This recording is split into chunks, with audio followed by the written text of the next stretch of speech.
पेटली ट्यूब. हा मी कुठे बोललो विसरलो. कुठे राहायचीस आठवीला? हा मी बदलापूरला राहायचो. प्रेमात पडायला आपल्याला काही लागत नाही फार खरं तर. ऍक्च्युली 100 रुपये इन्व्हेस्टमेंट नाही तो शाळेतला नव्हता. मग कुठला होता तो? तुम्ही भेटलात कसे? Bread crumbing. सायलेन्स. मला ब्रेड आवडतच नाही. फिरवा अजून पोरी फिरवा, अजून पोरी फिरवा. काय करू? हिरमेरिया में ऐश्वर्या आई. ते झालं तुझं. मी कचरा जाळत असायचे ना असं काहीतरी, तर त्याचा धूर झालेला असायचा. त्या धुरातनं चालायला जी मजा यायची. घाणेरडा वाजाचा लोबान. ड्राय डेटिंग 2 ऑक्टोबरला केलं तर ड्राय डेट नाही. ललित तुला काय वाटतं की how do girls cope up with breakup? तुला काय वाटतं मुलं कसे आधी बॉडी बनवतात? I don't know Y. आधीच बनवा ना. आधीच बनवा ना. म्हणजे zombie. I left the group guys. ते सगळ्यात आधी केस कापतात. I agree. एक मिनिट, माझी बायको काल केस कापला. प्लीज बोलू यार. बोललो फोन करू नको. ह्याला 12 वाजले की तिला फोन करायचा असतो. हॅलो. एक मुलगी पडते प्रेमात तुझे बोलताना एवढं डिटेल मध्ये माहित नसतं मित्रांनो. ह्या माणसाला जरा जास्तच माहितीये मुलींच्या मनाबद्दल. येस ललित, सगळ्या मुलींचा दिलो का धडकन माझा मित्र. प्लीज तुझी पहिली लव्ह स्टोरी सांग आम्हाला. आणि होप ती कल्याणमध्येच असेल. नाही मी कल्याणमध्येच होतो. सॉरी. अरे मी इतकी शहरं बदलली आहेत ना. तर कल्याणमध्येच सुरुवात झाली. प्रेमात कसा पडलो हे तू विचारलंस तर ते तू म्हटलं तसंच आहे की प्रेमात पडायला आपल्याला काही लागत नाही फार खरं तर. ऍक्च्युली 100 रुपये investment. Only credit that goes out आहे. एकदम असं एवढ्या क्षणात आपण प्रेमात पडू शकतो. What was that movement? हे तर स्पेसिफिक जर तू मला त्याचा स्क्रीन प्ले सांगू शकलास. मला एकदम एक्झॅक्ट आठवत नाही, पण ती डान्सर होती आणि अर्थात शाळेतल्या एका कल्चरल ऍक्टिव्हिटीमध्ये तिने परफॉर्म केला. आपल्याला अजून काय एका कलाकाराला दुसऱ्या कलाकाराची भावना जाणून म्हणजे समजून घेण्यात हे नाही कदरता नव्हता, पण बाकी काही नाही. तर तिथून मला वाटतं ते सुरुवात झाली. आणि तिची ना हाईट चांगली होती आणि तुझी पण असेल. माझी तर होतीच, तर ते पण मला वाटतं की मॅच झालं असेल. तर तिथून ते आमचं वेवलेन्स जुळल्या. तू जाऊन बोललास तिच्याशी की नाही? अरे मी असं वाटतं मी असं खूप काय म्हणत त्याला की जाऊन मुलींशी बोलीन आणि असं मला नाही वाटत. असं वाटतं लोकांना. अरे खूप मला उलट वाटतं खूप शाय आहे. मुली तुझ्याकडे बोलते का हाय ललित जरा बोलायचं होतं कॉफी येशील का, असं मला वाटतं. मला तर असं वाटतं बाबा तू जाऊन तुला बोलायची गरज नाही ब्रो. तुझ्याकडे हाईट आहे, बॉडी आहे, एवढ्या लोक आहेत, ज्यांना ढेऱ्या असतात त्यांना पण बोलायला लागतात पोरींची. तसं थोडा शाय आहे. तर माझ्या मित्रांनीच मदत केली आणि त्यांनीच ते घडवून आणलं सगळं. नाईस. मग ती म्हणजे प्रपोज वगैरे सीन होता की कसं? हा म्हणजे असं झालं ते प्रपोज घडवून आणला मित्रांनी की म्हणजे अरे आता तू बोल म्हणजे आता चल म्हणजे. ती तेव्हाच हा बोलली किंवा काय कसं? हा ते होच होतं. अच्छा ओके म्हणजे व्यवस्थित. देन मग रिलेशनशिप म्हणायची का त्याला? हो म्हणू शकतो. म्हणजे काय आता काय बोलणार, पण असं काही आजकाल खूप काय गोष्टी आहेत बोलायला आपल्याकडे रिलेशनशिपवर. म्हणजे की ह्याला हे बोलतात त्याला ते आपण नंतर डिस्कस करणार. 9वी-10वीची गोष्ट आहे. हो शाळेत वगैरे. छोट्या छोट्या गोष्टींमध्येच मजा होती. म्हणजे बघितलं, भेटलो, एवढंच. सायकलवर फिरायला गेलो. सायकलवर फिरायला गेलो. कल्याण का बोललो मी? माझं चुकलं. मी बदलापूरची गोष्ट आहे ही. तू बदलापूरमध्ये राहायचं? तेव्हा मी बदलापूरमध्ये मी सांगतो काय, मी खूप ठिकाणी होतो वेगवेगळ्या. तर बदलापूरला राहिलो होतो मी. बदलापूरच्या शाळेतली गोष्ट आहे. नाईस. आता आपण येणार आहोत ऋताकडे. Ruta, what is your first love story? मी 8वीत होते. काय तुमचं 8वीतच काय सीन होता बाई? आमचा वाढदिवस पण सेम आहे. 12 सप्टेंबर. तुम्ही सेम फिल्म पण करताय, काय चालू आहे? Birthday twins. फक्त एक गोष्ट सेम नाही यांच्यामध्ये, मॅरिड अनमॅरिड. ते तुम्ही आता जरा इधर आप चुक गए. येस प्लीज ऋता आम्हाला सांग. यार मला एवढं डिटेल खरंच जेन्युअनली नाही आठवत, पण एवढं डेफिनेटली आठवतं की मला त्यांनीच अप्रोच केलं होतं. That is for sure. Of course. हे तू नसती बोललीस तर आम्हाला मी हे कट करून टाकलं की अशक्य काही बोलते. तर आणि it was more of a phone affair you can say. म्हणजे मी आईच्या फोनवरून त्याच्याशी बोलायचे आणि हे पकडली पण मी तशीच गेले होते कारण माझ्या हे लक्षात नाही आलं की हे आईला कळणारच आहे म्हणजे ऑब्व्हियसली आणि it was just a 2 months or 3 months thing. I don't even know तू माझं बॉयफ्रेंड मी तुझी गर्लफ्रेंड टाईप्स असं. त्यामुळे प्रेम हा म्हणजे आता तेच म्हणायला लागेल की पहिलं प्रेम तेच होतं पण तेव्हा प्रेमचं डेफिनेशन हे माहीत नव्हतं. म्हणजे शाळेत तुम्ही नंबर एक्सचेंज केले आणि मग पण तो नाही तो शाळेतला नव्हता. Okay this is something interesting. मग कुठला होता तो? तुम्ही भेटलात कसे? अरे he was a he story आहे ऋता, बरोबर नको सांगू प्लीज. नाही he was a mutual friend. Okay so तसं मग भेटलो होतो आणि पण नाही डेफिनेट मी स्कूलच्या मुलांना नाही डेट केलं. अरे यार फोनचा जो फंडा आहे ना मोबाईलचा त्याची खूप चांगली टॅक्ट होती. आत्ता ना हे सगळं मला माहित नाही, आता खूपच आपले ॲडव्हान्स फोन आलेत, पण त्या काळी एक खूप छान आयडिया होती जी मी वापरायचो. हा म्हणजे हा मी सांगू शकतो आता. तर तेव्हा काय असायचं की मोबाईल नंबरच दिसायचा ना फक्त. तर आता समजून की तुझा एक नंबर आहे मोबाईल नंबर, तो नंबर तू सेव्ह करायला गेलीस तर तू नाव टाकतेस त्याच्याऐवजी नंबरच टाकायचा वेगळा कुठला तरी मोबाईलचा. सो जेव्हा तुला कॉल येईल ना तेव्हा तो नंबर दिसणार. ब्रो पकडायची कोण पकडूच शकत नाही ब्रो. त्या नंबरवर कॉल केल्यावर तो कधी लागायचाच नाही. तुझा स्वतःचाच फोन असेल ना. माझ्या 8वीत स्वतःचा फोन नव्हता. नाही माझ्याकडे नव्हता स्वतः पण. त्यामुळे कोण बिल मध्ये दिसलं रे की हा पोस्टपेड वाला विषय होता. पोस्टपेड कुठे राहायचीस 8वीला? आई किंग जॉर्ज दादर. हा मी बदलापूरला राहायचो. बदलापूरला फोनच आला नव्हता तेव्हा.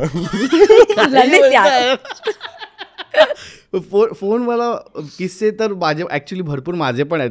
फोनवर जस्ट आठवलं तुम्ही दोघं फोनवरनं बोललात म्हणून की तेव्हा SMS वाला एक वेगळा कल्चर होता ना की पॅक मिळायचा ना असं. हा आणि मी ते सेम आईचा फोन वापरायचो आणि आईला एवढा फोन कळायचा नाही. सो ऍक्च्युली ती फक्त उचला हॅलो आणि फोन कर ह्याच्या पलीकडे ती असं फोनमध्ये डीप डाईव्ह कधी मारायची नाही. तर असंच मी पण एकदा माझं पण त्याच्यामुळेच वाट लागली. असं SMS वाला दौर होता. पब्लिक ते PJs पाठवायचे सांता बनता काय काय बरंच काय काय SMS वरती खूप पब्लिकचा एक भर असायचा. तर माझ्या स्कूलमधल्या एका फ्रेंडनी आणि आमचं ॲक्च्युली काही असं नव्हतं इन्क्लिनेशन पण नव्हतं एकमेकांकडे आणि तिने त्याचा एक मेसेज पाठवलेला की शॉर्ट फॉर्म्स. हां म्हणजे शॉर्ट फॉर्म्स म्हणजे आता समज की आता मला बाकीचं आठवत नाही, मला ज्याच्यामुळे वाट लागली तो शब्द आठवतोय. तर SACK आणि SEA म्हणजे काय सेक्सी. फालतू चिंदी आणि असे 10 शब्द असा तो एकत्र केला एक मेसेज होता की ओ अरे हा ह्याच्यावर ट्रिप करतोय. तर तो मेसेज आला आपल्या दिला होता हा हा हा सो फनी असा पाठवतो ना. मम्मी दुसऱ्या दिवशी मम्मीने ते वाचलं आहे आणि मला अजूनही असं काही भीती नाही कारण की अरे चिल आहे यार टाइमपास आहे. तो एक ते सॅक्सीवरनं मम्मीने मला धरली मानगुटी आणि घेऊन गेली क्लासमध्ये की हे बघा ही मुलगी ह्याला असा मेसेज करते हे बरोबर आहे का. बोल मम्मी एवढा मोठा सीन पण नाही, हा मेसेज आहे फक्त. नाही असं सेक्सी वगैरे कसं काय. बोललो अरे यार पण आपण लगेच राखी वगैरे तिने मग अरे ते वाला सीन बोला भाई कुछ चालू नाही का पहिले तुम तुम्हारे डॉटर इन लॉ को नाकार रही हो ऐसा कैसा हो. डॉटर इन लॉ को नाकार बहीण झाली बाई दुसऱ्या त्या लगेच जो रक्षाबंधन येणार होता तो सॅकवरून. पण येस लव्ह स्टोरी तर झालं पण अशी एकदम दर्दनाक ब्रेकअप स्टोरी होती का कुठली की यार नाही पहिलं जे यार माझी होती तुला माहिती आहे. ठीक आहे म्हणजे ओके बरंच झालं ब्रेकअप झालं पण अगेन मी मला नाही खोटं म्हणजे माझं पकडते आई यार मला कायम पकडलंय मला म्हणजे तिने काय यार मी सिरियसली म्हणजे मी रुयात होते. सो रुयाला 2 गेट्स आहेत ओके ज्युनियर गेट आणि सिनियर गेट. ओके आणि माझी आई डेंजर होती आता खूपच चल ती मला सांगायची ठीक आहे मी ज्युनियर गेटच्या बाहेर तर समजा मी कॉलेजच्या बाहेर जातो ऑब्व्हियसली मी सिनियर गेटमधून जाणार तर ते सिनियर गेटच्या बाहेर उभे आणि मी इतकी मूर्ख मला असं वाटतं की पकडलं असं. तर मला इतक्या वेळा पकडलं आहे आणि मला असं होतं की तर माझं एकदा असं खूप दर्द झालं ब्रेकअप झालं तर मग मी माझ्या आईशी बोलत की नाही मला त्याला एकदा तरी भेटायचं आहे वगैरे. आता मला कळत नाही की का म्हणजे का मी हे झोन पकडले होते एकदम वगैरे. पण बापरे पण मला डेंजर त्रास झाला. ब्रेकअप कसं झालेलं ते काय आई वडिलांना कळलं. आई वडील म्हणाले की नाही हे नाही होणार आहे आणि तुला स्वतः आधी करिअर करा आयुष्यात. हो पण आय अग्री म्हणजे पण आई झालं की करिअर घुसवायचे आधी स्वतःच काय कमवायची अक्कल नाही आणि प्रेम करत सुटले वगैरे. मला तर मम्मीने पर्सेंटेज जेव्हा माझ्या 12वीचे बघितले तुझं पहिलं वाक्य होतं फोन केला मी बदलापूरलाच मामाकडे राहायला आलेलो. मी मामाकडे जाऊन राहिलो मला माहिती आहे काही लफडे झाली तर तिकडे असलेलं बरं राहिलं एरिया तो सेफ आहे मला तरी सांगायचं तो एरिया. मी पण बदलापूरलाच होतो. जे दवडे 10वीत पडलेले त्याच्या 20% कमी मला 12वीत पडलेले. तर मम्मीने फोन केला असं बघितले का, तेव्हा ते ऑनलाईन यायला लागलेलं ना सगळं. हो फिरवा, अजून पोरी फिरवा, अजून पोरी फिरवा. मी बोललो 1 मिनिट ह्याचा काय संबंध आहे होता ऍक्च्युली असं नाही, पण ते डायरेक्ट प्लुरल करून टाकतात. हा त्याचं ते जरा म्हणजे अगं हो था मी तुझीच मुलगी का नाही अभ्यासाकडे लक्ष द्यायचं. किती होते तुला 12वीत? तुझ्याबरोबर आलो नाही होता मी 12वीत बिर्ला कॉलेज. नाही 12वीला अजून वेगळ्या ठिकाणी. अरे भाई काय, मी मुलुंडला होतो किंवा नाही वाणी विद्यालय. अच्छा वाणी विद्यालयाला होतो. किती होते 12वीत तुला? आठवायला लागतात म्हणजे नाही अरे फार नव्हते. मला हे बघ, मला एका पॉइंटला एज्युकेशन सिस्टीम बद्दल एक कळलं होतं की आपल्याला तेवढेच टक्के पाडायचे ज्याच्याने मला पुढच्या ठिकाणी ऍडमिशन मिळालं पाहिजे. बरोबर, मी तिथेच जात होतो जिथे 90% वाला पण होता आणि 70% वाला पण होता. तर मी कशाला वाया घालू ना.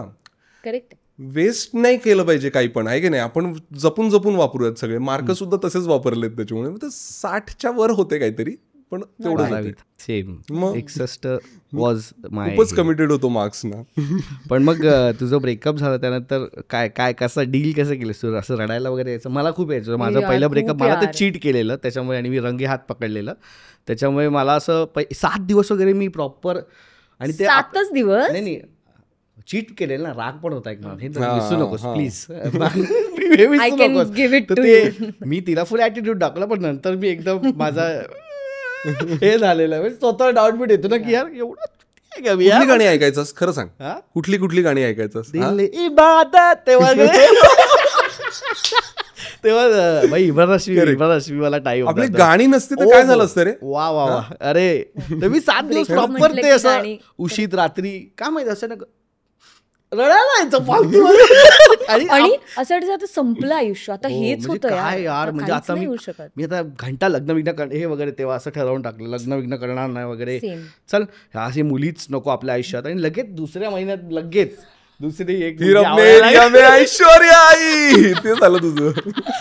खरं असंच झालं. आणि ते आपली आयडिया ऑफ दिस वॉज की बॉलिवूडमध्ये आपण बघितलेलं असतं ना की ब्रेकअप झाला थोडं रडायचं असतं उशी बिशीत तोंड घालून. ते असं आपण मला वाटलं असं केलं बरं वाटत असतं. गाण्यांनी असं एक छान मस्त त्याचा एक माहोल सेट करून ठेवलेला आहे ना एक जरा छान. आणि ते मग ते होतं ना तेव्हा पहिल्यांदा ब्रेकअप नंतर की ट्यूब ब्रेकअप भाई लगेच दिवे विजायला लागले.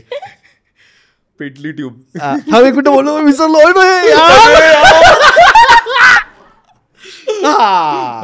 तेव्हा पहिल्यांदा त्या गाणी आणि ह्या सगळ्या तेव्हा ते पहिल्यांदा हिट व्हायला चालू होतं ब्रेकअपला की हे लिरिक्स माझ्यासाठीच लिहिले. हे होता करेक्ट आहे.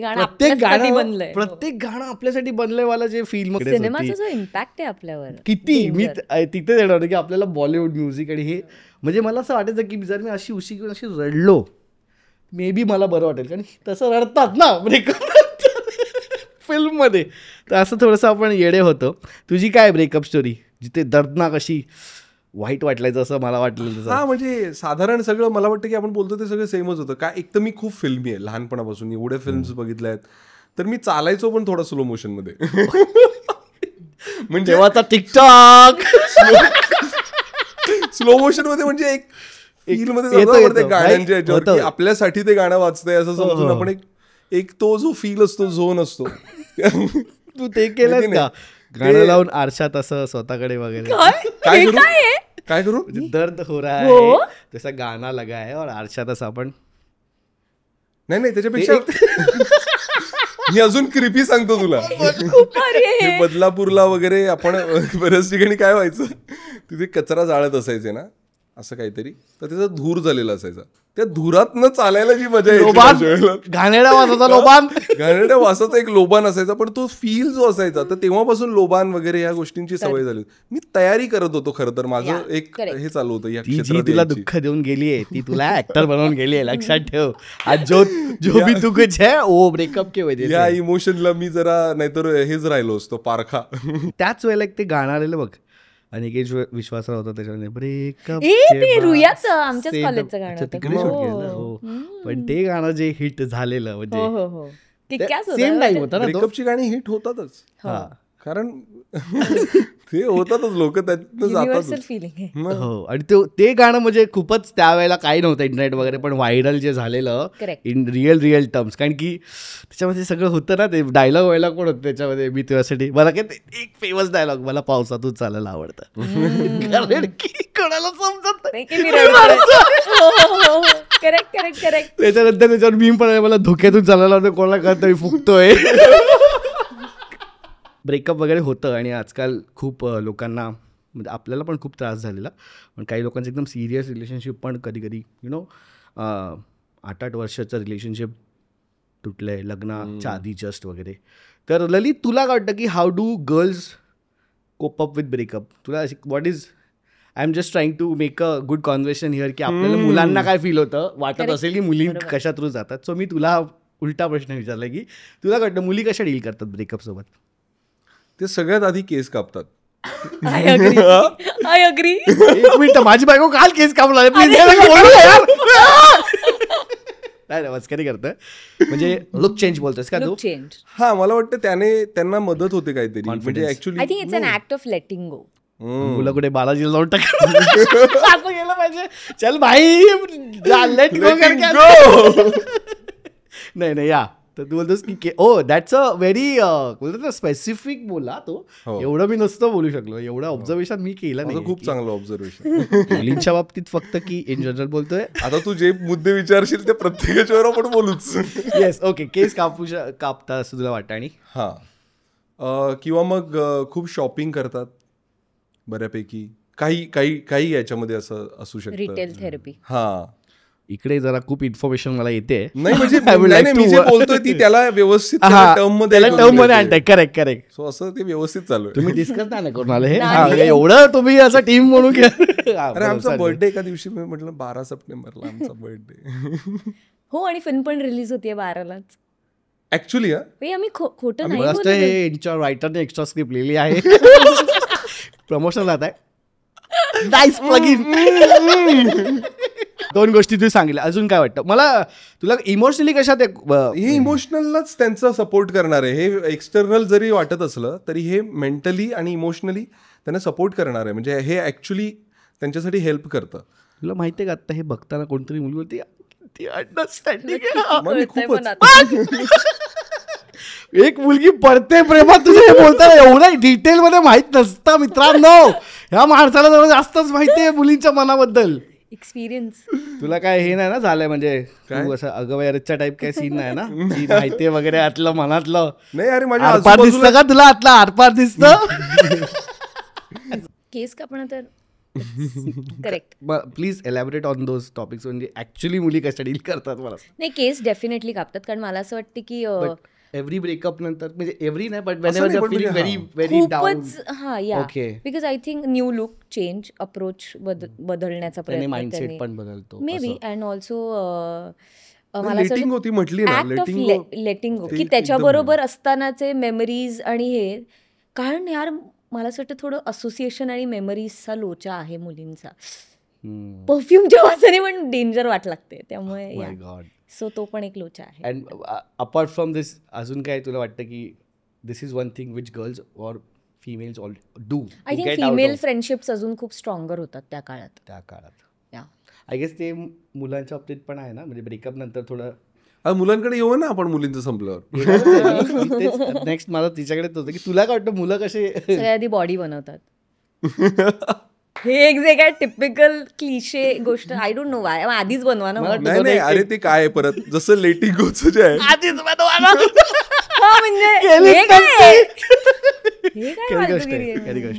अरे नाही त्याला ऍक्च्युअली तो मुलांचा प्रॉब्लेम आहे. सगळं हातातून निघून गेल्यावरच गोष्टी कळतात, त्यामुळे ते काही आता जरा परिस्थिती घुसायला लागली. अरे त्याच्या मागचं तुला हे सांगतो फक्त, की ते जे अग्रेशन असतं मुलांचं, किंवा ते कुठे काढायचं त्यांना कळत नाही. ते त्यांचं बऱ्यापैकी ना, त्यांचं ब्रेकअप पण त्याच्यामुळेच होतं, कारण ते जरा लहान पोरासारखे असतात थोडेसे. मुलं लहान पोरच. हा, म्हणजे थोडं कळत नसतं.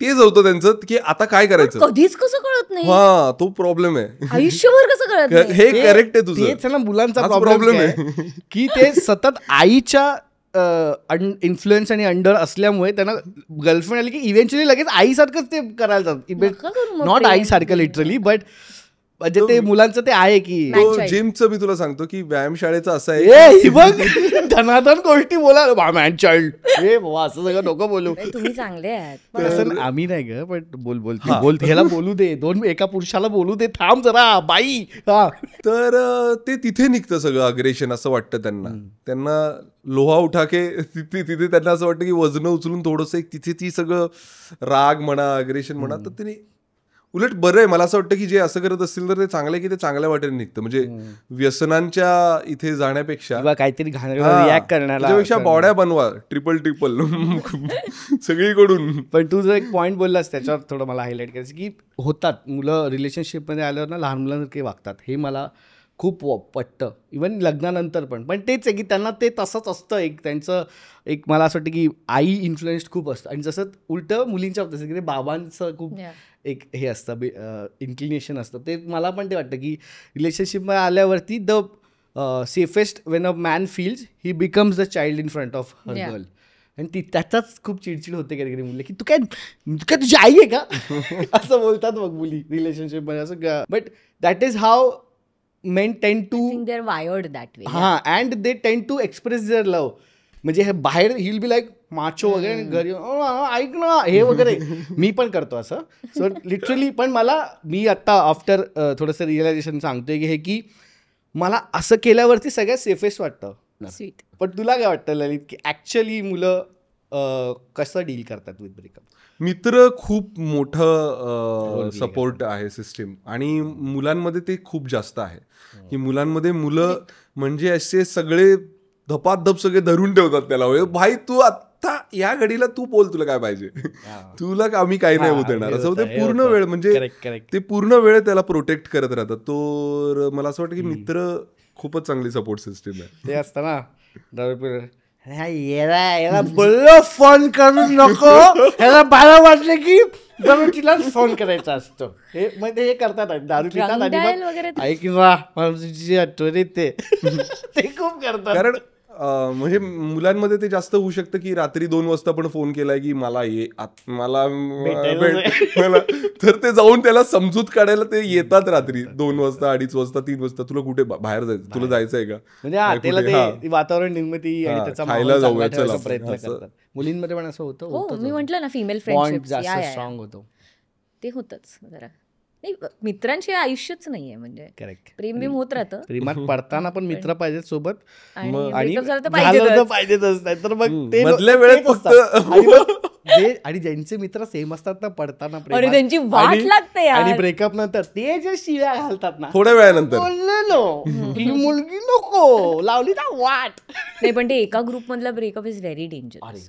आणि आपल्याला काहीच कळत नाही की कोणाची कधी तो ब्रेकअप ग्रुपचा पण ब्रेकअप असतो. हो आणि मी केलंय फेस, वाट लागते की वेगळं भेटायला लागतंय, एका ठिकाणी 2 जणांना नाही बोलावू शकत, आणि असं खूप होतं. काय बाकी लोक सफर जाम करतात. ही नवीन जी जनरेशन आहे जेनझी, त्यांनी हे जे सगळे आपण आता सिच्युएशन्स बद्दल बोललो आणि त्या फिल्ममध्ये पण मला तुमच्या सिच्युएशन दिसत आहेत, त्याच्यावर आपण बोलूया. पण हे जेनझी टर्म्स बद्दल तुम्हाला किती माहिती आहे ते जर आपण आता चेक करणार आहोत. हरलो नाही पण चेक करणार तुम्ही, असं काही कॉम्पिटिशन नाही, पण कळेल त्याच्यानंतर मला अर्थ तरी ऍटलिस्ट कळेल. हो बघ ललित, तुझं लग्न नाही झालं अजून, जेन्सी मुलगी आली तर तुला हे सगळं कामाला पडणार. I am trying to help you only. Ghosting म्हणजे ऑफकोर्स मला माहिती असावं असं मला वाटतंय. म्हणजे जो माणूस ज्याच्या माणसाला पण मेसेज करतो आणि तो रीडवर सोडून देतो आणि असं घोस्ट करून टाकतो, अचानक आयुष्यातून निघून जातो, हे माहित होतं मला. हे माहिती होतं. Breadcrumbing, silence. ब्रेड क्रम्बिंगचा लिटरल अर्थ आहे की तुकडे सगळे थोडे टाकणं, म्हणजे सगळ्यांचे ऑप्शन्स ठेवणं, ऑप्शन ठेवणं आणि मग बघूया कोणाबरोबर वर्कआउट होतंय का. तुला वाटतं? असं मला वाटतं. मला काही वाटत नाही, मला फक्त ब्रेडच दिसतो. मला ब्रेड आवडतच नाही, मला ब्रेड आवडतच नाही. ब्रेड ब्रेड क्रम्बिंग म्हणजे sending intermittent non committal messages to keep someone interested without commitment. म्हणजे stand by, not stand by. परत एकदा सगळं तेच sending intermittent and non committal messages to keep someone interested, म्हणजे just to keep someone interested त्याला असे messages टाकवायचे, but without commitment. म्हणजे काइंड ऑफ हिंटच दिले, बट तू जरा थांब जरा, इंटरेस्टेड ठेवायचं पण कमिट नाही करायचं. हा. Coughing season. काय हे काय आता? कफिंग म्हणजे हँडकफ असतं ना ते वाला कफिंग सीझन. मला वाटलं की हो, मलाही खासी खोकला की चढला. छुट्टी. काय वाटतं पण कफिंग सीझन हा म्हणजे सुरुवातीचा असणार मला वाटतं, एकदम ताजा ताजा प्रेमात पडल्यावर. आहे नाही नाहीच ते तुझं नाहीच नाही आमच्या पण नाहीये. अरे कारण आमच्या फिल्म मध्ये कफिंगचा सीन आहे अख्खा, म्हणजे एक सीझन आहे प्रॉपर, म्हणजे सीझन म्हणजे एक ते हा मी ट्रेलर मध्ये बघितलं की हँडकफ्स आहेत आणि ती विचारते झालं. पण हे तुला काय पण जायचं असं काहीतरी. कफिंग सीझन म्हणजे आहे seeking a temporary partner for the winter months to avoid being alone. काय बोलतोय? परत एकदा प्लीज. मला मी खूप स्लो आहे. मी स्लो मध्ये बोलतो. Seeking a temporary partner for winter months to avoid being alone. एक तर मुंबईत कधी असतो winter? Zombieing. I left the group guys, sorry. Zombieing खूप लव बाईट्स दिल्यावर ते दुसऱ्या दिवशी झोंबत असेल त्याला म्हणून. खूप झॉम्बिंग मानेवर तर एवढं झॉम्बिंग. तसं बीटेक्स लावा मला सीन हा. तर झॉम्बिंग म्हणजे when someone who ghosted you suddenly reappears to reconnect. Danger लोक असतात अशी, मी केलं एक्सपिरियन्स. Dry dating. हे sounds wrong but it is not. Dry dating. जाऊन येऊ का जरा बाहेर? तुम्ही खेळता का हा गेम? मलाही येत नाहीये काय. Dry dating. डेटिंग एवढंच कळलं मला. It is of course regarding dating. What is dry dating?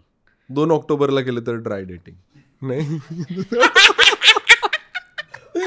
मी 2 ऑक्टोबरला डेटवर गेलो. मी पण इतका सेम आहे ना तुझ्यासारखा. जेव्हा मी काढत होतो ना, मी स्वतःची पण अशीच परीक्षा घेऊन बघितली बिफोर अर्थ शोधायचा. मी हेच बोललो की काय दारू नाही. फॅक्ट्स दोघंही न दारू पिणारे असते. पण असंच आहे. The practice of going on a dates without consuming alcohol. Oh, it's coffee dates. Also known as sober dating. Correct. Nice. आपण तेच. So no, me the बदलापूरला Gen होतो रे.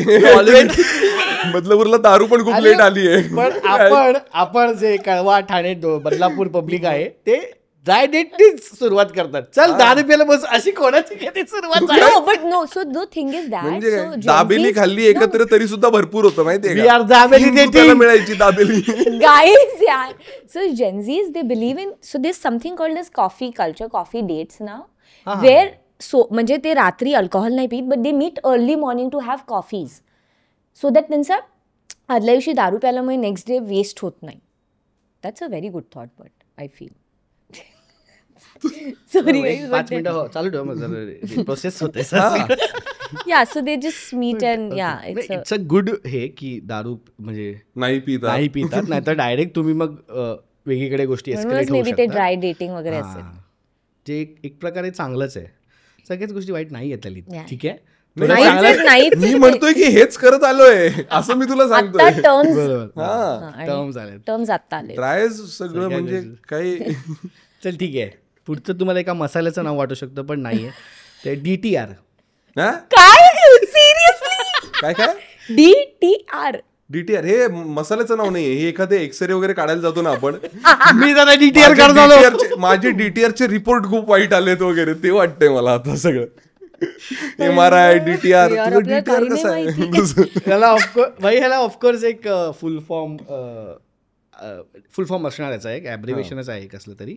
बट काय वाटतं चल मी चल मग एक काहीतरी. मला वाटतं तू याचा फुल फॉर्म सांगितला तरी मला कळणार नाहीये. चल आपण तसं करूया. DTR म्हणजे डिफाईन द रिलेशनशिप. म्हणजे परत मैं कौन हूँ सारखा एक गंभीर प्रश्नावरच गेलं ना ते परत. म्हणजे अगेन तेच की त्यांना नाही डिफाईन करता येते की व्हॉट दे शेअर और व्हॉट दे हॅव. बेंचिंग म्हणजे काय माहितीये का? I know. ऐकलंयस? म्हणजे it's like benching is like keeping a option, like a stand by. Again त्याला इंटरेस्टेड आणि असं सगळं ठेवायचं and you looking out for other options. You are not committed.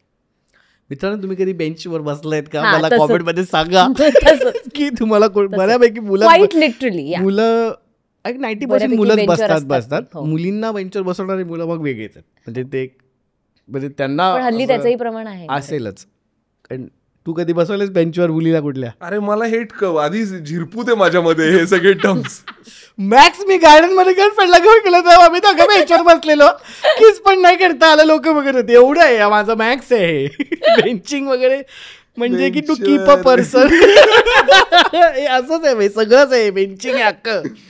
To keep a person on stand by or as a backup option for a romantic relationship without fully committing to them while exploring other potential partner. Cushioning.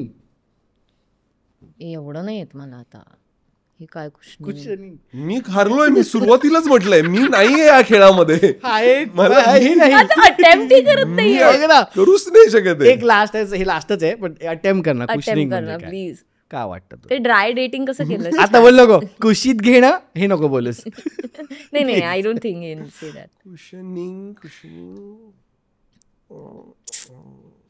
यार तुला माहितीये का? नाही नाहीये. बोलले ती असते मी. पटकन बोललेस, तिला माहिती आहे, बोलून टाकलं पटपट.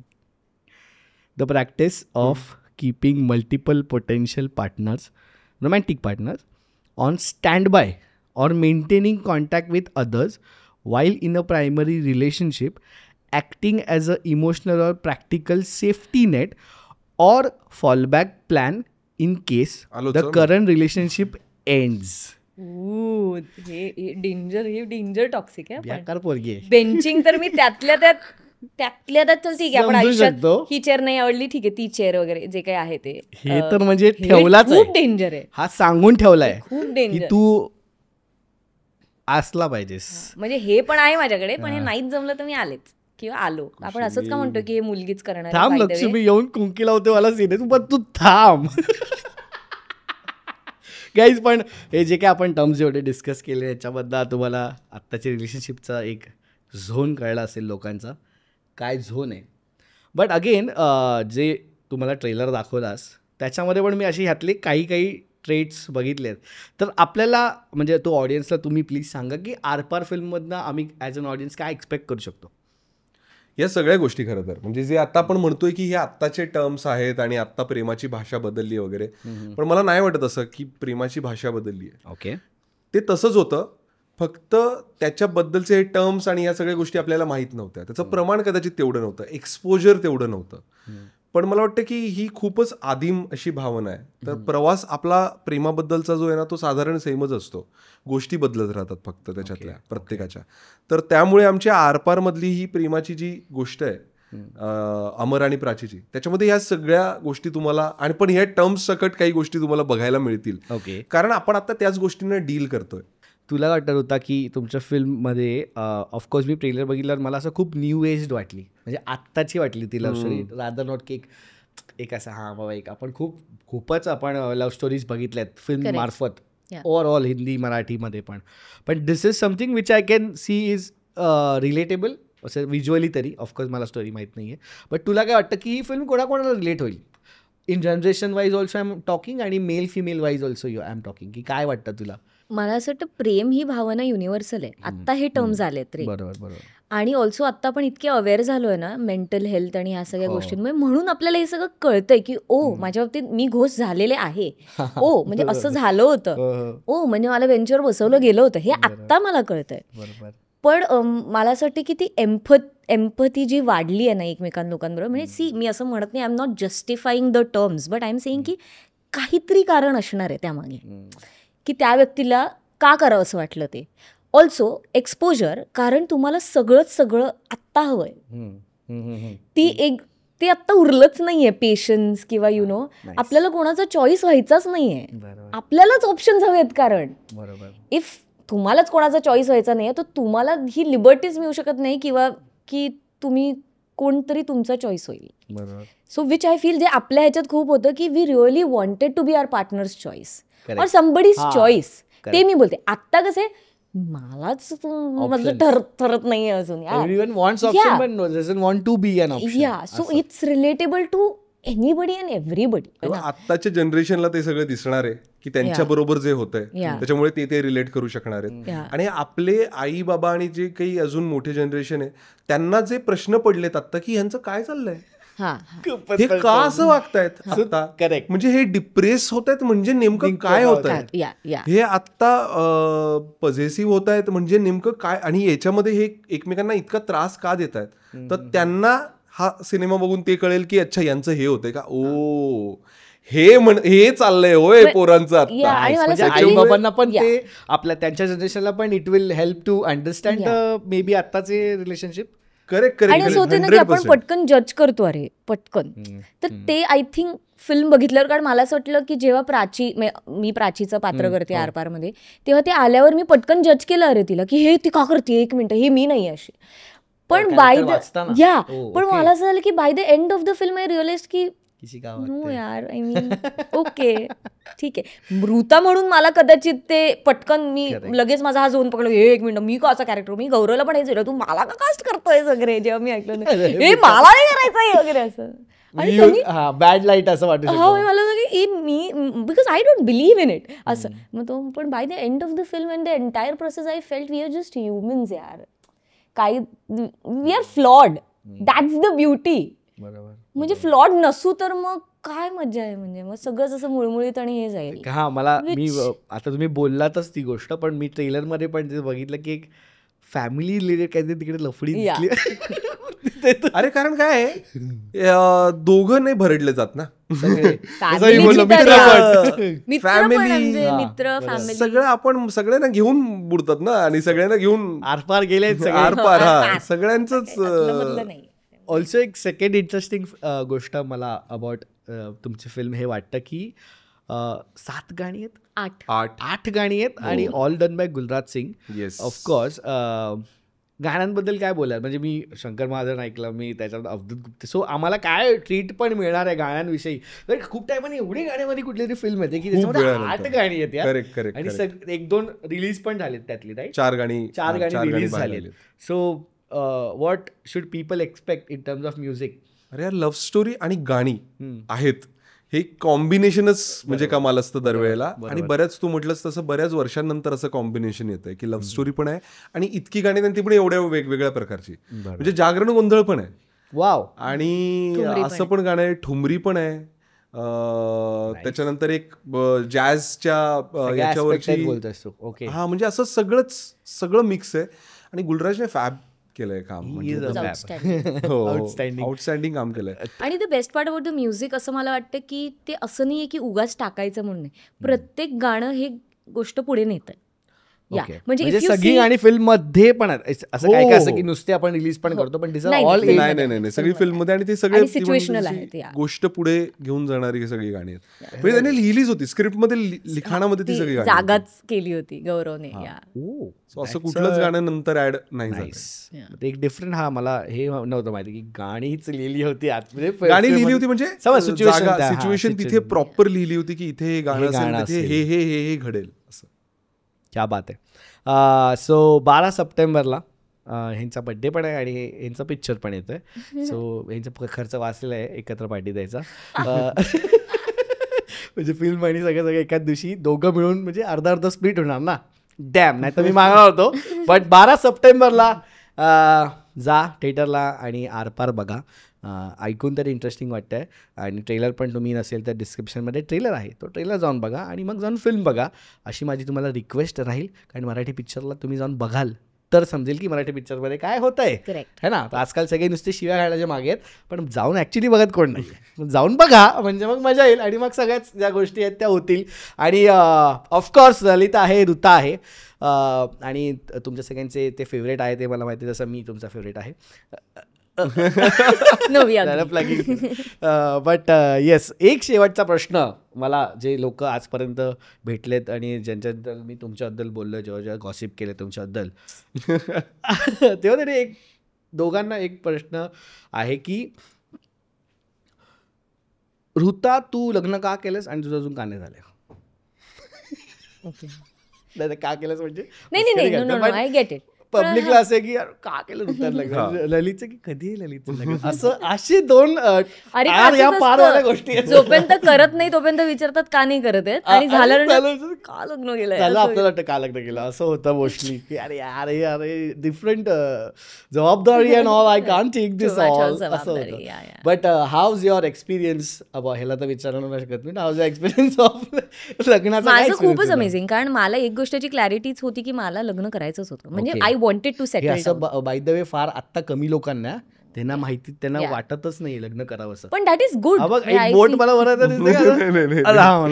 बोलतो, पण आय थिंक, आणि क्लॅरिटी नसेल तर नका करू, कारण it's too much of responsibility. It's way to प्रेम वगैरे सगळं ठीक आहे, ते विदाऊट लग्नही होतं, त्यामुळे ते काही टेन्शन नाहीये. लग्न झाल्यावर वेगळं प्रेम होतं की हो ही व्यक्ती तर नवीनच आहे, आणि तुम्ही एकत्र राहायला लागल्यावर तर ऍक्च्युअली प्रेम तेव्हाच होतं असं मला वाटतं की इट्स नॉट एनी रिलेशनशिप वगैरे. ज्या माणसासोबत तुम्ही 24 तास 12 महिने शेअरिंग एव्हरीथिंग जेव्हा तुम्ही राहायला लागता, मग त्यानंतर पण ती व्यक्ती तुम्हाला आवडते आणि अजून तुम्हाला ते एक्साइटेडमेंट, आणि एव्हरीडे न्यू चॅलेंज. ओ आता असं आहे का, अच्छा ओ इकडे याला काय रिलेटच नव्हतंय, तो बोलतोय काय बोलताय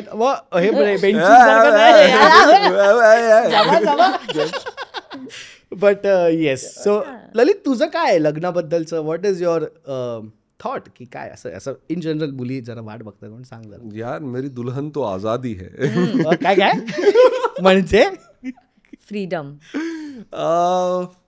काय, मला ती जे म्हटली ते जे की it's too much of responsibility, आणि मला असं वाटतं की मी नाही आहे रेडी त्याच्यासाठी, कारण मला आत्ता माझं फोकस वेगळं आहे. ओके, माझं काम आणि या सगळ्या गोष्टी मी अजून फिगर आउट करतोय, आणि मी ते एन्जॉय पण करतोय सगळं. तर त्या याच्यामध्ये मला वाटतं की ती रिस्पॉन्सिबिलिटी जर मी पूर्ण रेडी नसीन आणि मग मी ते केलं तर ते मला अन्याय नाही करायचं आहे माझ्यावर पण आणि कोणावर पण, म्हणजे दुसऱ्या माणसावर पण. अन्याय माझे कोट्यावर कोटी, हे बायको घाल तू पोटीवाला सीधे बाई माझ्या, मला माफ कर. सो मित्रांनो आणि मैत्रिणींनो, तुम्हाला उत्तर दिलं होतं की ती रेडी होती, तिचा माइंडसेट होता, मी केलं लग्न. सो तिचं क्लिअर होतं. पण ललितला अजून थोडा वेळ आहे. So girls I think you have to wait. Girls you कॉमेंटमध्ये सांगा पडत मला करायचं, मी बघतो नंबर पोहोचवतो त्याच्यापर्यंत तुमचा, आणि तुला जेव्हा इच्छा होईल तो कॉन्टॅक्ट करेल तुम्हाला. काय करतोय मी ते वधूवर. बट गाईज खूप मजा आली मला आज, तुम्ही इथे आलात वेळात वेळ काढून, आणि तुमची फिल्म पण येते, त्याच्याबद्दल आपण बोललो 12 सप्टेंबरला तुम्हाला बघायचे. पण मला आज खूप मजा आली. तुम्हाला कसं वाटलं प्लीज सांगा. खूप भारी. आता मी हे बोलणार आहे, तू खूप छान हसतोस. रील कट आणि ही बोलते ना माझा चेहरा होता तिकडे. सॉरी या अजून काय बोलायचं माझ्याबद्दल प्लीज बोलून घे. खूप भारी वाटतं, तुमची पूर्ण टीम खूप भारी, आणि सेटअप किकॅस, तुमचे वाइब्स खूप भारी, आणि थँक्यू नील यार, म्हणजे आपण फर्स्ट टाइमच भेटलो, पण मला असं अजिबात नाही वाटलं. फर्स्ट टाइम खूप भारी, थँक्यू सो मच. नील, मी भेटल्या तुला जे म्हटलं होतं की तुझा प्रवासच मला खूपच मोटिवेशनल वाटतोय. मला खूपच छान वाटलं म्हणजे तुला भेटून. आपण भेटलो होतो तेव्हा आपण एक रील करण्यासाठी भेटलो होतो बऱ्याच वर्षांपूर्वी, एक तेव्हा भेटलो होतो, खूपच आधी भेटलो होतो आपण. आणि त्यानंतर ज्या पद्धतीने तू सगळं एक डेव्हलप झालायस माणूस म्हणून पण मला वाटतं, आणि आपण आता पहिल्यांदा आज इतकं छान इंटरॅक्ट केलंय, तर अगेन परत ते वाटलंच नाही की आपण पहिल्यांदा बोलतोय असं एवढं हार्ट टू हार्ट. आणि या सगळ्या बोललास की आपण खूप पूर्वी भेटलेलो, पण त्याच्याही आधी मी तुला एकदा डिरेक्ट नाही भेटलो, इनडिरेक्ट भेटलो. ते मी तुला कसं ते सांगतो. आता जस्ट आठवलं मला, तुझा एक भाऊ आहे, मी JJ's क्लब आर्टमध्ये होतो तेव्हा कॉलेजला. तुझा एक भाऊ आलेला मला भेटायला, आणि त्याला तुझ्यासाठी एक बॅटमॅनचं घड्याळ बनवणं होतं, आणि ते मी बनवलेलं मेटलमध्ये. तुझ्या घरी आहे माझ्याकडे अजूनही, ते मी बनवलंय. हाऊ कूल गाईज, कमाल. हे 2014ची गोष्ट आहे. माझा भाऊ आकाश, त्याने माझ्यासाठी, ते मला बॅटमॅन खूप आवडतो, तर त्याने कुठून काय करून शोधून. सो मी मेटल वर्कमध्ये तेव्हा शिकत होतो, मेटल स्कल्पचरमध्ये. तर एक मेटलचं बॅटमॅनच्या शेपचं मी त्याला बनवून दिलेलं घड्याळ. खूप भारी. तो म्हणला की मला गिफ्ट करायचं. तेव्हा मी ते कॉलेजला असताना, आणि तुला पण हार्ट. पण कसलं कनेक्शन आहे कुठून काय आणि कसं. But multi talent. हा तुला माहिती आहे डान्सर पण खूप चांगला आहे. हो, त्याचे रील्स पाहिले, आणि डान्स रील्स पण. आता माझ्याबद्दल बोलत राहतील, वेगळा पॉडकास्ट मी. हो नाही. बट मित्रांनो, तुम्हाला कसा वाटला हा एपिसोड ते मला तुम्ही कॉमेंटमध्ये सांगणार आहात. आणि ऑफकोर्स ललित आणि ऋताबद्दल जे आपण बोललो, बद्दल नाही पण त्यांच्या लव्ह स्टोरीजबद्दल आपण जे बोललो ते तुम्हाला कसं वाटलं ते कॉमेंटमध्ये सांगा. भेटूया पुढच्या भागात 12 तारखेला 12 सप्टेंबरला. आरपार बघायला विसरू नका आणि ट्रेलरची लिंक डिस्क्रिप्शनमध्ये आहे. बाय. Subscribe right. आता तुम्ही बोला, सबस्क्राईब तुम्ही बोला. लाईक करा, शेअर करा आणि सबस्क्राईब करा. हे करा सगळं. Bye bye bye bye.